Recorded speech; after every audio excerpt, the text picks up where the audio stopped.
नमस्कार, आप सभी का स्वागत है यूथ अध्ययन के चैनल पे। देखिए एक बार फिर से मैं आप सभी के बीच एसपी टीजीटी कमीशन 2025 के लिए जीके का पार्ट 83 लेके आ चुका हूँ। पार्ट 83 का जो पहला क्वेश्चन है कि कौन एक जिला न्यायाधीश की नियुक्ति कर सकता है। तो अगर बात करें जिला न्यायाधीश की, तो who can appoint a district जज की। तो जिला न्यायाधीश की जो नियुक्ति है वो उच्च न्यायालय के परामर्श से राज्यपाल द्वारा की जाती है। ये most important question TGT commission परीक्षा के लिए बनता है। तो ये बात जो है वो भारतीय संविधान के किस आर्टिकल में बताई गई है। तो आपको पता होना चाहिए कि भारतीय संविधान का जो आर्टिकल नंबर 233 है, अनुच्छेद नंबर 233 है, वो बात करता है कि जो राज्य में जो जिला न्यायाधीश होंगे उनकी नियुक्ति राज्य के राज्यपाल के द्वारा किसके परामर्श से, हाई कोर्ट के परामर्श से की जाएगी। इस बात को आपने याद रखना है। तो हाई कोर्ट क्या करेगा, आपका परामर्श देगा किसको, राज्यपाल को, और राज्यपाल नियुक्ति करेगा किसकी, जिला न्यायाधीश की। किसमें बोला गया, आर्टिकल नंबर 233 भारतीय संविधान के। देखिए टीजीटी कमीशन के लिए आपको ऐसे ही क्वेश्चन याद करके जाने हैं। अब कल के लिए क्वेश्चन पूछने वाला क्वेश्चन आपसे ये भी पूछ सकता है कि जो भारत में जो राज्यपाल होते हैं और राज्यपाल जो राज्य में होंगे उनकी नियुक्ति किसके द्वारा की जाएगी। तो राज्यपाल की नियुक्ति आप सब लोग जानते हैं, ये आसान क्वेश्चन है, भारत के राष्ट्रपति के द्वारा की जाएगी। अच्छा, ये तो आपको पता चल गया कि सर राज्यपाल की नियुक्ति राष्ट्रपति करेगा। फिर क्वेश्चन पूछने वाला क्वेश्चन आपसे ये पूछेगा कि राष्ट्रपति राज्यपाल की नियुक्ति किसकी सलाह पर करेगा। तो उसको सलाह या परामर्श देते हैं भारत के प्रधानमंत्री और मंत्रिपरिषद। और राष्ट्रपति को राज्यपाल की नियुक्ति के लिए सलाह कौन देंगे, प्रधानमंत्री और मंत्रिपरिषद। इस बात को आपने याद रखना है। फिर क्वेश्चन पूछने वाला क्वेश्चन पूछता है कि राज्यपाल की नियुक्ति की बात भारतीय संविधान के किस अनुच्छेद में की जाती है। तो राज्यपाल की नियुक्ति की बात आर्टिकल नंबर 155 में की जाती है कि जो भारत का राष्ट्रपति होगा वो राज्यपाल को, राज्य के राज्यपाल को क्या करेगा, नियुक्त करेगा। इस बात को आपने डिटेल से याद रखना है। अच्छा, नियुक्ति तो राज्यपाल की कौन करेगा, भारत का राष्ट्रपति करेगा। कल के लिए क्वेश्चन ये भी पूछा जा सकता है कि राज्यपाल को शपथ कौन दिलाएगा। देखो नियुक्ति करना अलग होता है, अपॉइंट यहाँ पे भेज रहा है, लेकिन वहाँ पे शपथ जो दिला रहा है वो कोई और दिलाता है।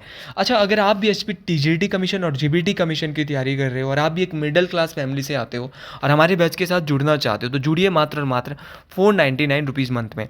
499 में मिलने वाली है आपको लाइव प्लस रिकॉर्डेड। और रिकॉर्डेड इतनी नहीं, 6 महीने की पिछली, जब से हमारा बैच चल रहा है और अभी लाइव चल ही रहा है और ये पेपर तक चलेगा, 6 महीने की पिछली रिकॉर्डेड क्लासेस आपको फ्री मिल रही है। तो अगर आप हमारे बैच के साथ जुड़ना चाहते हैं तो 7876145409 आप इस नंबर पे कांटेक्ट कर सकते हैं और हमारे बैच के साथ जुड़ सकते हैं, जहाँ पे एवरी सैटरडे आपका वीकली टेस्ट भी रहता है। वापस आते हैं, बात कर रहे थे राज्यपाल की शपथ की। भाई राज्यपाल को शपथ कौन दिलाएगा। तो राज्यपाल को जो शपथ दिलाता है वो आपको याद रखना है कि जो हाई कोर्ट का जो मुख्य न्यायाधीश होता है, हाई कोर्ट के उच्च न्यायालय के जो मुख्य न्यायाधीश होंगे वो क्या है, राज्यपाल को शपथ दिलाएंगे। इस बात को आपने याद रखना है। अच्छा, एक बार क्वेश्चन पूछा गया था, अगर उच्च न्यायालय या हाई कोर्ट के मुख्य न्यायाधीश नहीं होंगे, ये आर्टिकल नंबर 159 बात करता है, भारतीय संविधान का जो अनुच्छेद नंबर 159 है वो बात करता है कि अगर हाई कोर्ट का मुख्य न्यायाधीश नहीं हुआ, मान लो कि वो नहीं होगा, तो फिर शपथ कौन दिलाएगा, किसको, राज्यपाल को। तो शपथ दिलाता है फिर वरिष्ठतम न्यायाधीश। जैसे सुप्रीम कोर्ट में होता है वैसे ही आपका हाई कोर्ट में भी होता है। तो हाई कोर्ट का जो वरिष्ठतम न्यायाधीश होगा वो फिर शपथ दिलाएगा आपके राज्यपाल को। अच्छा, बात राज्यपाल की कर रहे हैं, हिमाचल प्रदेश के राज्यपाल वर्तमान में कौन है। तो हिमाचल प्रदेश के राज्यपाल वर्तमान में शिव प्रताप शुक्ला है। इस बात को आपने डिटेल से याद रखना है कि शिव प्रताप शुक्ला जी हिमाचल प्रदेश के क्या है, वर्तमान में राज्यपाल है। क्वेश्चन पूछने वाले क्वेश्चन ये भी पूछ सकता है कि जो हाई कोर्ट का मुख्य न्यायाधीश होता है, चीफ जस्टिस जो हाई कोर्ट का होता है, उसकी नियुक्ति कौन करता है। तो उसकी नियुक्ति भी सेम राष्ट्रपति के द्वारा ही की जाएगी। ये बात भी आपको याद रखनी है कि हाई कोर्ट का जो चीफ जस्टिस होता है, मुख्य न्यायाधीश होता है, उसकी नियुक्ति भी कौन करेगा, आपका राष्ट्रपति करेगा।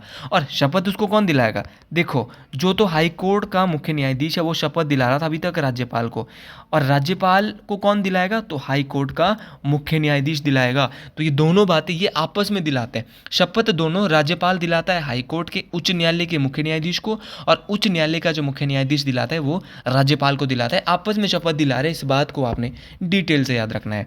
अच्छा, क्वेश्चन पूछने वाला क्वेश्चन ये भी पूछ सकता है कि जो हाई कोर्ट के मुख्य न्यायाधीश वर्तमान में हिमाचल प्रदेश हाई कोर्ट के मुख्य न्यायाधीश कौन है। तो इनका नाम है गुरमीत सिंह संधावालिया।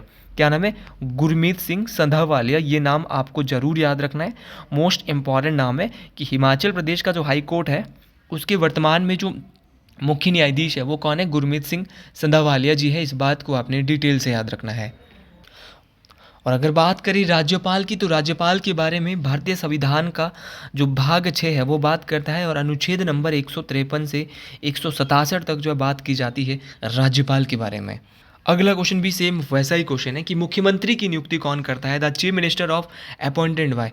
देखिए, जो मुख्यमंत्री होता है उसकी जो नियुक्ति है वो किसके द्वारा की जाती है? तो आर्टिकल नंबर 164 के तहत जो विधानसभा में जो बहुमत लेता है, बहुमत दल के नेता को ही जो है हमें मुख्यमंत्री बनाया जाता है, और उसकी जो नियुक्ति है वो आर्टिकल नंबर 164 के तहत कौन करेगा? आपका राज्यपाल। जो राज्य का राज्यपाल होगा वही आपका नियुक्ति करेगा मुख्यमंत्री की। इस बात को आपने याद रखना है। अच्छा, वर्तमान में हिमाचल प्रदेश के मुख्यमंत्री, हम हिमाचल से आते हैं तो कौन है? हिमाचल के मुख्यमंत्री ठाकुर सुखविंदर सिंह सुक्खू जी है। इस बात को आपने याद रखना है। और ये हिमाचल के 15वें नंबर के मुख्यमंत्री बने हैं। इस बात को भी आपने डिटेल से याद रखना है। अच्छा, ये तो 15वें नंबर के मुख्यमंत्री बने हैं। अच्छा, क्वेश्चन पूछने वाला क्वेश्चन आपसे बहुत सारे क्वेश्चन पूछ सकता है। क्वेश्चन पूछेगा कि जो भारत का राष्ट्रपति है वो किस किस को शपथ दिलाता है? तो अगर बात करें आपके भारत के राष्ट्रपति की, तो भारत का राष्ट्रपति भारत के मुख्य न्यायाधीश को शपथ दिलाता है। बहुत बार सीधा क्वेश्चन पूछा गया है। अच्छा, भारत का जो उपराष्ट्रपति होता है, भारत का जो वाइस प्रेसिडेंट होता है, उसको शपथ और त्यागपत्र दोनों का दोनों, आपका ओथ भी और रेजिग्नेशन भी, तो ये दोनों बातें आपको याद रखनी है कि भारत का जो राष्ट्रपति है वो उपराष्ट्रपति को शपथ भी दिलाता है और त्यागपत्र भी देता है। दोनों बातें बहुत ज़्यादा इंपॉर्टेंट है। फिर क्वेश्चन पूछने वाला क्वेश्चन आपसे ये भी पूछ लेता है कि जो भारत के मुख्य चुनाव आयुक्त है, भारत के जो चीफ इलेक्शन कमिश्नर है, उनकी नियुक्ति कौन करेगा? तो भारत के चीफ इलेक्शन कमिश्नर जो होते हैं, जिनकी नियुक्ति की बात आर्टिकल नंबर 324 में कही गई है, उनकी नियुक्ति जो करेगा वो करेगा राष्ट्रपति।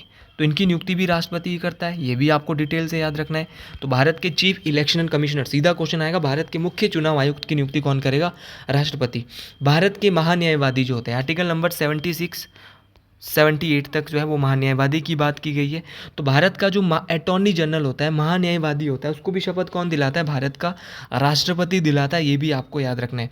आरबीआई का जो गवर्नर होता है, आरबीआई के जो गवर्नर, जैसे कि वर्तमान में संजय मल्होत्रा क्या है, आरबीआई के गवर्नर बने हैं, भाई इनको किसने शपथ दिलाई थी? तो इनको शपथ भी प्रेसिडेंट के द्वारा, राष्ट्रपति के द्वारा ही दिलाई गई थी। इस बात को आपने याद रखना है। तो सारे, अच्छा, यूपीएससी के जो प्रमुख होता है, यूपीएससी का जो अध्यक्ष होता है, संघ लोक सेवा आयोग जिसको आप बोलते हैं, उनको भी शपथ कौन दिलाता है? तो उनको भी प्रेसिडेंट, राष्ट्रपति के द्वारा ही शपथ दिलाई जाती है। तो ये मुख्य पद वाले जो लोग होते हैं ना, चाहे आपका यूपीएससी का अध्यक्ष है, भारत का मुख्य चुनाव आयुक्त है, आरबीआई भारत का रिजर्व बैंक ऑफ इंडिया के गवर्नर है, आपके भारत का महान्यायवादी है, इनको शपथ जो दिलाते हैं वो सबको राष्ट्रपति ही दिलाता है। ये सारी की सारी बातें आपको डिटेल से याद रखनी है। अच्छा, भारत का आपका नियंत्रक एवं महालेखा परीक्षक हो गया, इनको भी शपथ कौन दिलाएगा? राष्ट्रपति ही दिलाएगा। ये सारी बातें आपको याद रखनी है। सारी की सारी बातें देखो परीक्षाओं में पूछी जाती हैं।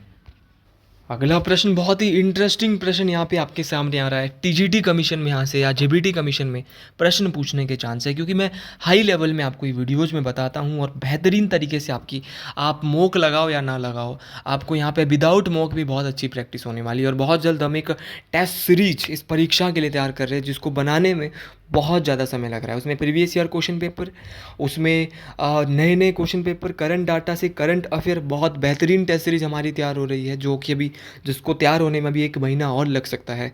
बहुत बड़ी टीम उसमें काम कर रही है, क्योंकि वो टेस्ट सीरीज सिर्फ एक व्यक्ति के द्वारा नहीं बनाई जा रही है, बहुत बड़ी टेस्ट सीरीज है, अलग अलग सब्जेक्ट की है। तो वो बहुत जल्द तैयार हो जाएगी। तब तक आप हमारे बैच के साथ जुड़ सकते हैं। उससे पहले बात कर रहे थे, भारत में जो पंचायती राज व्यवस्था है, इसको 1959 में लागू किया जाता है। तो ये मोस्ट इम्पॉर्टेंट है।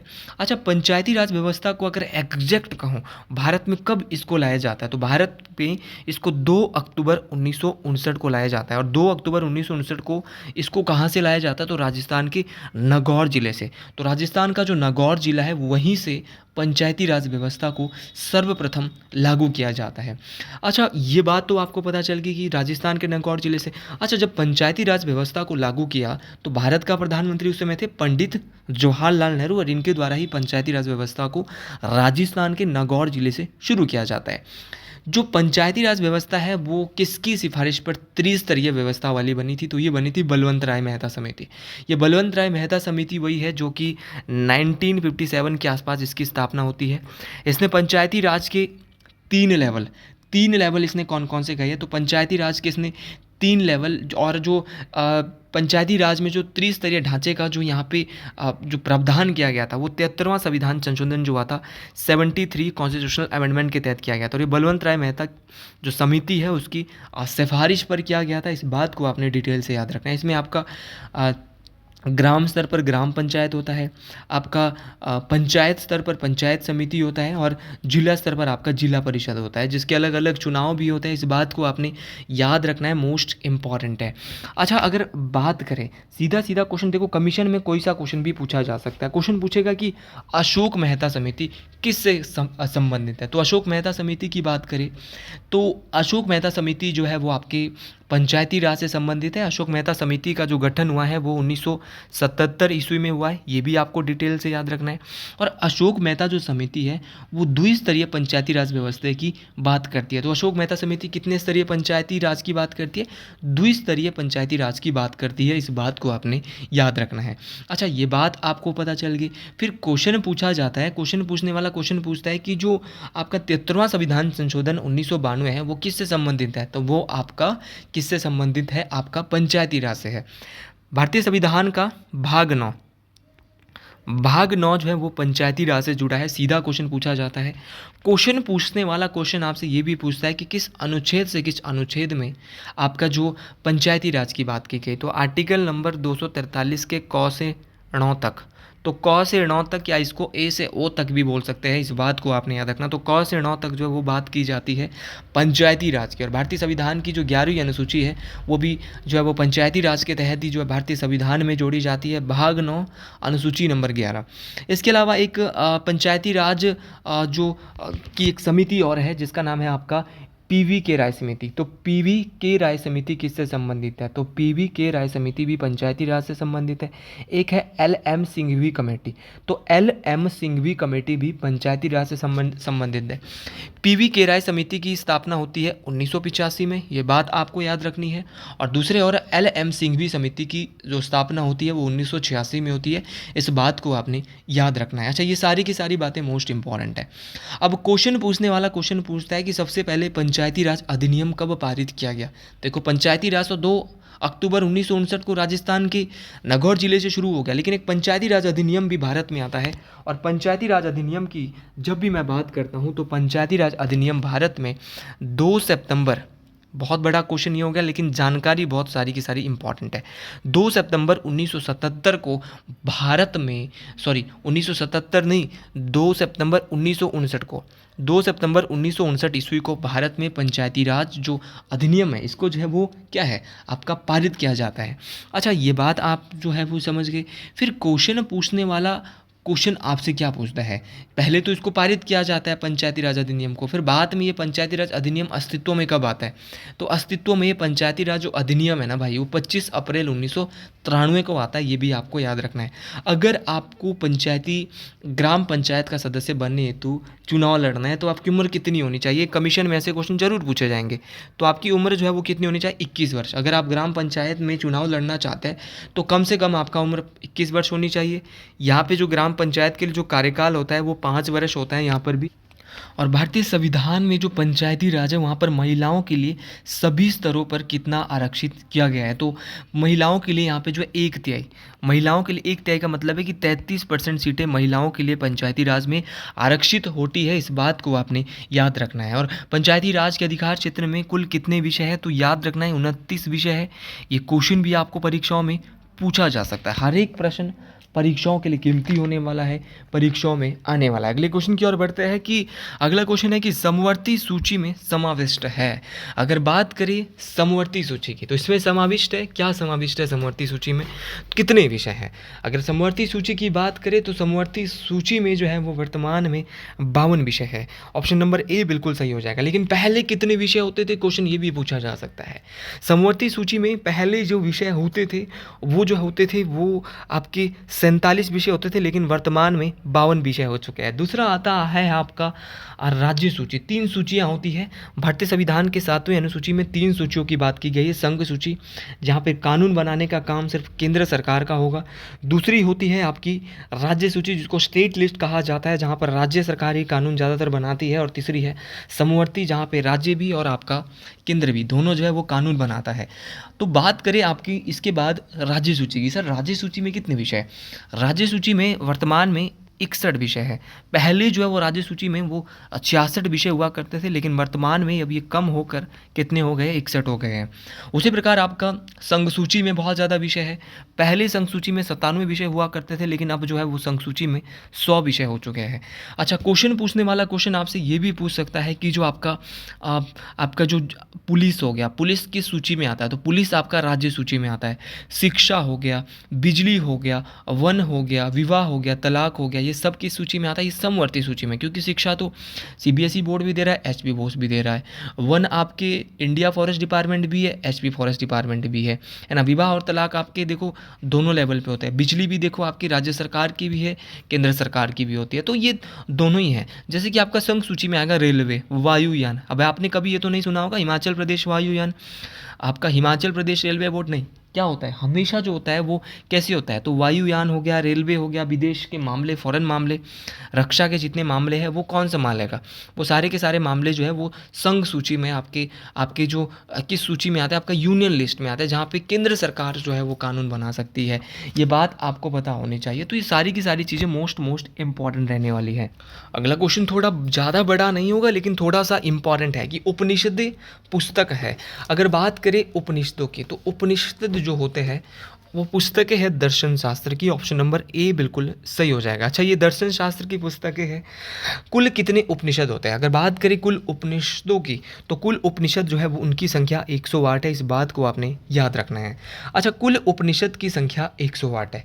अब 108 उपनिषद में से सबसे बड़ा उपनिषद कौन सा है? टीजीटी कमीशन में ऐसे क्वेश्चन अक्सर पूछे जा सकते हैं।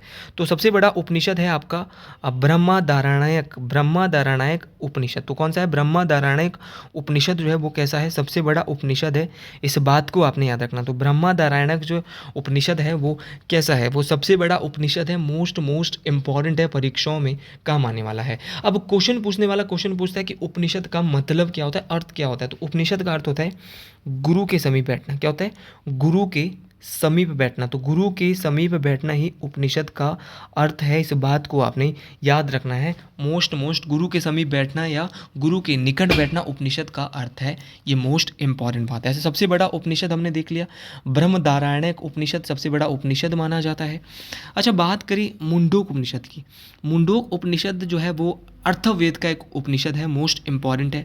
अच्छा, मुंडूक उपनिषद इसलिए करवाया गया क्योंकि मुंडूक उपनिषद से ही आपका सत्यमेव जयते जैसी चीज़ें ली गई है। इसमें कुल 3 मुंडक अध्याय है, जिसमें 2 खंड है। तो ये मोस्ट इंपॉर्टेंट है। मुंडूक उपनिषद, यहाँ से सत्यमेव जयते लिया गया है। ये मोस्ट इंपॉर्टेंट है कि सत्यमेव जयते कहाँ से लिया गया? तो ये मुंडूक उपनिषद से सत्यमेव जयते लिया गया है। हिंदू धर्म की बात करें तो इसमें 4 वेद है, जिसमें आपका ऋग्वेद, सामवेद, यजुर्वेद और अर्थवेद है। सबसे पुराना ऋग्वेद है और सबसे नया अर्थवेद है। भाई पुराण 18 है। पुराण कितने? 18। पुराण आपको जरूर याद रखने कि पुराण कितने? 18 है। और वेदांग की जो संख्या है वो 6 है। अच्छा, वेदांग कौन कौन से होते हैं? तो वेदांग में आता है आपका शिक्षा, कल्प, व्याकरण, निरुक्त, छंद और ज्योतिष। याद रखना है कौन कौन आएगा। शिक्षा आएगा, कल्प दूसरा वेदांग है, तीसरा आपका व्याकरण है, चौथा निरुक्त है, पांचवा छंद है, छठा ज्योतिष है। तो ये सारे के सारे देखो आपको याद रखने कि 6 वेदांग होते हैं। शिक्षा, कल्प, व्याकरण, निरुक्त और छंद और ज्योतिष। ये सारे आपको डिटेल से याद रखने हैं, परीक्षाओं में काम आने वाले हैं। अगला क्वेश्चन फिर से इसके बाद देखते हैं कि पाटलिपुत्रम की स्थापना किसके द्वारा की गई। तो पाटलिपुत्रम की जो स्थापना है वो उदयन के द्वारा 490 ईसा पूर्व में की जाती है। अच्छा, 490 ईसा पूर्व में जो है वो उदयन के द्वारा स्थापना की जाती है। किसकी की जाती है? तो 490 ईसा पूर्व के आसपास इसने उदयन ने जो है वो स्थापना की। अच्छा, उदयन की बात करें, उदयन जो है वो किसका बेटा था? तो उदयन जो है वो अजात शत्रु, याद रखना है, वो जो है वो अजात शत्रु का बेटा था। और इसने अपने पिता की जो हत्या है वो खुद करी थी उदयन। इसीलिए उदयन को ना पितृहंता भी कहा जाता है। क्या कहते हैं? पितृहंता। तो हर्यक वंश की वो राजा जिनको पितृहंता भी कहा जाता है, तो याद रखना हर्यक वंश के वो राजा थे उदयन। ठीक है, उदयन का नाम आपको जरूर याद रखना है, मोस्ट मोस्ट इंपॉर्टेंट है। ये सारी की सारी चीज़ें मोस्ट इंपॉर्टेंट रहने वाली हैं। अच्छा, बात करें उदयन की। अच्छा, उदयन के द्वारा पाटलिपुत्रम शहर की स्थापना की जाती है और इसने राजगृह को राजधानी से बदलकर पाटलिपुत्रम को अपनी राजधानी बनाया। तो हर्यक वंश के वो राजा जिसने राजगृह से अपनी राजधानी बदलकर कहाँ बना दी? पाटलिपुत्रम। ये क्वेश्चन बड़ा चर्चे में ट्रेंडिंग क्वेश्चन रहने वाला है, तो वो थे आपके उदयन साहब थे। इस बात को आपने याद रखना है। अच्छा, उदयन के बाद इसका पुत्र बनता है नागदशक। लेकिन भाई नागदशक की क्या है? उसकी हत्या उसके सेनापति कर देता है शिशुनाग। तो शिशुनाग ने किसकी हत्या की? भाई हर्यक वंश के अंतिम राजा नागदशक की। तो हर्यक वंश के अंतिम राजा थे नागदशक, और नागदशक की हत्या किसने की? शिशुनाग ने, जो कि उसका सेनापति होता था। और फिर उसके बाद शिशुनाग वंश की भारत में स्थापना कर दी। इस बात को आपने याद रखना है। ऑप्शन में दिया है बिंबिसार। बिंबिसार कौन था? तो बिंबिसार था हर्यक वंश का संस्थापक। ये बात आपको याद रखना है। और इसने ही अपनी राजधानी, जो बिंबिसार जो है हर्यक वंश का ऐसा राजदा था जिसने अपनी राजधानी पहले गिरिब्रज बनाई, बाद में अपनी राजधानी को राजगृह बनाया। इस बात को आपने डिटेल से याद रखना है। अच्छा, बिंबिसार ने जो मैक्सिमम जो है वो बहुत ज़्यादा ये विवाह करता था। इसने 3 विवाह किए थे, और इसके जो है वो विवाह के माध्यम से इसने ज़्यादातर जो अपना जो शासन काल है उसको जो है वो आगे फैलाया था। ठीक है, तो ये भी आपको याद रखना है। अच्छा, इसके बाद आता है अजातशत्रु। अजातशत्रु बिंबिसार के बाद आता है, क्योंकि इसका बेटा अब कैसे हुआ, इनको पितृहंता ही सबको कहते थे। अजातशत्रु ने अपना बाप बिंबिसार को मारा, इसलिए अजातशत्रु को भी पितृहंता कहते थे। अब बिंबिसार उदयन ने सोचा कि मेरे दादाजी को मेरे पिता अजातशत्रु ने मारा, अब मैं भी अपने बाप को मार देता हूँ, तो इन सबको पितृहंता ही कहते थे। अजातशत्रु मोस्ट इंपॉर्टेंट था। ये 492 ईसा पूर्व के आसपास ये राजा बनता है। और अजातशत्रु की बात करें तो अजातशत्रु को भी पितृहंता कहते हैं। अजातशत्रु का जो अर्थ है वो है शत्रुओं का नाश करने वाला, अर्थात किस हर्यक वंश के राजा को कुनिक कहा जाता है, तो अजातशत्रु को ही कुनिक भी कभी कभार कहा जाता था। अजातशत्रु के समय ही वैशाली में जो है वो पहली बौद्ध संगीति जो हुई थी, आपके पहली बौद्ध संगीति आपका राजगृह में जो है वो क्या हुई थी? पहली बौद्ध संगीति अजातशत्रु के समय हुई थी। इस बात को आपने डिटेल से याद रखना है। अच्छा, ये सारी की सारी बातें हमने पढ़ी। अच्छा, अशोक ऑप्शन में दिया हुआ। भाई अशोक के बारे में आप अक्सर जानते होंगे कि मौर्य वंश के सबसे शक्तिशाली राजा कौन थे, तो वो थे आपके अशोक। अशोक के द्वारा यहाँ पर जो है वो किसकी स्थापना की गई थी? तो अशोक की अगर बात करूँ तो अशोक का जन्म इसी पाटलिपुत्रम में हुआ था। कब हुआ था? 304 ईसा पूर्व में हुआ था। ये भी आपको याद रखना है। अगर अशोक की बात करें, देखिए अशोक मोस्ट इंपॉर्टेंट है। इसकी माँ का नाम सुभद्रांगी था, ये मोस्ट इंपॉर्टेंट था। और इसके पिता का जो नाम था वो था आपका बिंदुसार। तो बिंदुसार जो है वो अशोक का क्या था? आपका पुत्र था। और जब बिंदुसार ने जो है उसको अभियान के लिए भेजा, राजा बनने से पहले वो कहाँ का राज्यपाल हुआ करता था? तो उससे पहले वो अवंती का राज्यपाल था, और अवंती का राज्यपाल हुआ करता था। इस बात को आपने डिटेल से याद रखना। ये भी सारी की सारी बातें मोस्ट इंपॉर्टेंट है, परीक्षाओं में कभी भी पूछी जा सकती है। देखिए अशोक के बारे में बहुत सारे क्वेश्चन बनते हैं। अशोक के द्वारा बाद में व्यक्तिगत रूप से जो है एक धर्म अपनाया जाता है जो कि बौद्ध धर्म होता है। बौद्ध धर्म की जो शिक्षा है वो अशोक के द्वारा उपगुप्त से ली जाती है। किससे ली जाती है? उपगुप्त से। और बौद्ध धर्म को इन्होंने किस महायुद्ध के बाद अपनाया? 261 ईसा पूर्व में, जो इन्होंने कलिंग का युद्ध लड़ा था। कलिंग के युद्ध में बहुत ज़्यादा रक्तपात के कारण इन्होंने जो है वो क्या है, बौद्ध धर्म को अपना लिया था। ये बात आपको डिटेल से याद रखनी है यार। बौद्ध धर्म इनका एक व्यक्तिगत धर्म था। इनका जो राज्य अभिषेक हुआ था वो 269 ईसा पूर्व में। ये भी आपको डिटेल से याद रखना है। अगले कुछ वीडियोज़ में इनके हम इसकी भी बात करेंगे कि किस किस प्रकार इनके कुछ शिलालेख थे, अभिलेख थे, उनकी हम बाद में बात करेंगे, क्योंकि क्वेश्चन काफ़ी लंबा हो गया। अगला क्वेश्चन है कि जैन धर्म की पवित्र पुस्तकों को क्या कहते हैं? भाई जैन धर्म की जो पवित्र पुस्तकें हैं उनको अंग या आगम भी कहा जाता है।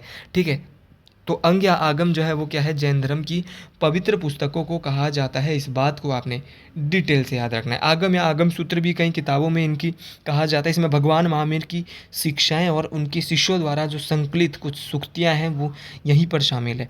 अच्छा, बात करें, ये तो था आपका जैन धर्म का, लेकिन अगर क्वेश्चन पूछा जाएगा कि बौद्ध धर्म की जो पवित्र पुस्तक है उनको क्या कहते हैं, तो उनको कहते हैं त्रिपिटक। क्या कहते हैं, त्रिपिटक। त्रिपिटक या इसको त्रिपिटक भी कहा जाता है। ये बात आपको डिटेल से याद रखनी है। तो बौद्ध धर्म और जैन धर्म दोनों की पवित्र पुस्तक आपको पता चल गई। बौद्ध धर्म और जैन धर्म के बारे में अक्सर हम पढ़ा करते हैं। तो आज हम यहीं पर इस वीडियो को समाप्त करेंगे। आपको भी मेरी वीडियो पसंद आई हो तो कमेंट बॉक्स में ज़रूर लिखिएगा। हर हर महादेव। मिलते हैं बहुत जल्द एक नए वीडियो के साथ। हर हर महादेव टू ऑल। जय हिंद, जय हिमाचल प्रदेश। हर हर महादेव।